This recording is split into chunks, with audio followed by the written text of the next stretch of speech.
నమస్కారం. Mass media news కి స్వాగతం. హెడ్లైన్స్ చూద్దాం.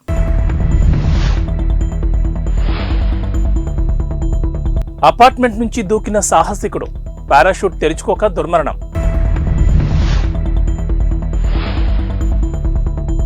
రోహిత్ శర్మ కెప్టెన్సీపై దినేష్ కార్తీక్ విమర్శలు. హైదరాబాద్ టెస్టులో ఓటమిపై స్పందన.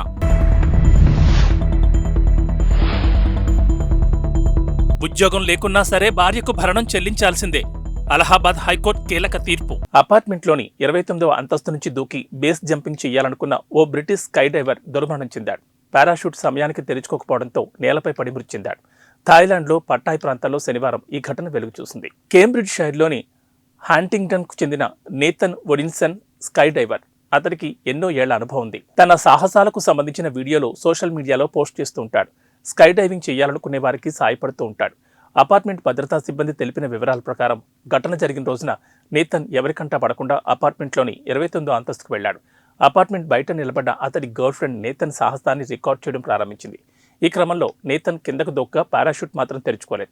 దీంతో అతడు సమీపంలోని చెట్లలోంచి పడుతూ నేలను బలంగా ఢీకొట్టి దుర్మరణం చెందాడు. ఘటనా స్థలానికి చేరుకున్న అత్యవసర సిబ్బంది అతడు అప్పటికే మృతి చెందినట్లు ప్రకటించారు. హైదరాబాద్ టెస్టులో ఇంగ్లాండ్ చేతిలో టీమిండియా ఓటమిపై దినేష్ కార్తీక్ అసంతృప్తిని వ్యక్తం చేశాడు. రోహిత్ శర్మ కెప్టెన్సీ వ్యూహాలపై విమర్శలు గుప్పించాడు. ఆట 4వ రోజున team India రక్షణాత్మకంగా ఆడడాన్ని తప్పుపట్టాడు.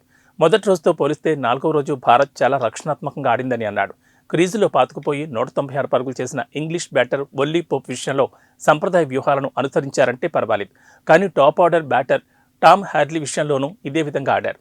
Ravindra Jadeja, అశ్విన్లు attacking bowling చేయాల్సింది. టెయిల్ ఎండర్స్పై భారత బౌలర్లు ఒత్తిడి పెంచాల్సిందని దినేష్ కార్తీక్ అన్నాడు. ఈ మేరకు జియో సినిమాతో మాట్లాడాడు.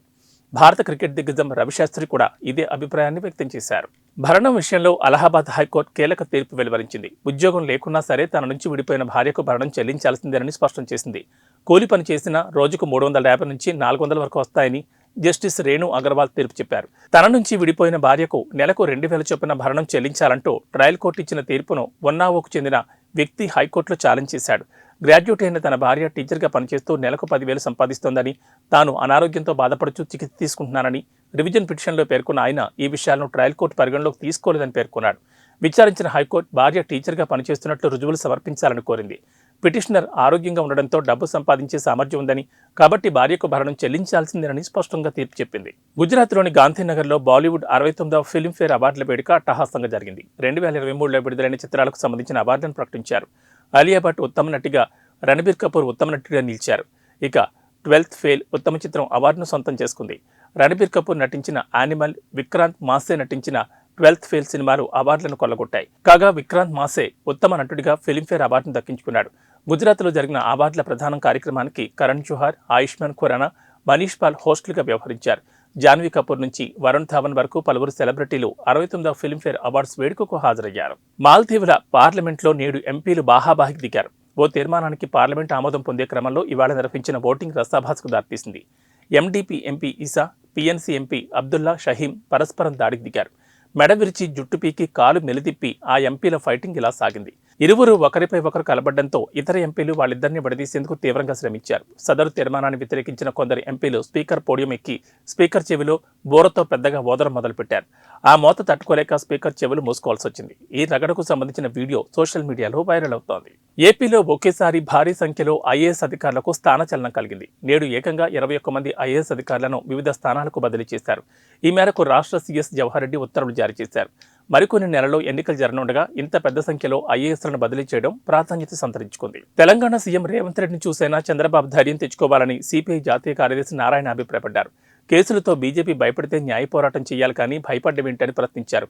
భయపడిన కొద్దీ వారు మరింతగా లొంగ తీసుకునేందుకు చూస్తారని హెచ్చరించారు. అన్ని పార్టీలను కలుపుకొని వెళితేనే విజయం సాధించడం సులువవుతుందని సూచించారు. చంద్రబాబు ఒడ్డు పొడుగులో రేవంత్ రెడ్డి సగం ఉంటాడు. మరి రేవంత్ రెడ్డికి ఉన్న ధైర్యం బాబుకు లేదా? రేవంత్ రెడ్డితో మాట్లాడి టన్ను ధైర్యం తీసుకుని చంద్రబాబుకి ఇమ్మని చెప్పా, నిలబడి పోరాడితే ఏమవుతుందని ప్రశ్నించారు. కేసులు పెండింగ్లో ఉన్నా భయపడేది ఏముందని అన్నారు. ఒకసారి జైలుకు పోయొచ్చారు కాబట్టి చలి తీరిపోయిందని వ్యాఖ్యానించారు. ఫైట్ చేయకుండా భయపడితే మరింత లొంగ తీసుకునేందుకు ప్రయత్నిస్తారని నారాయణ అన్నారు. ఆంధ్రప్రదేశ్ రాజకీయాలు రోజురోజుకి హాట్ టాపిక్గా మారుతున్నాయి.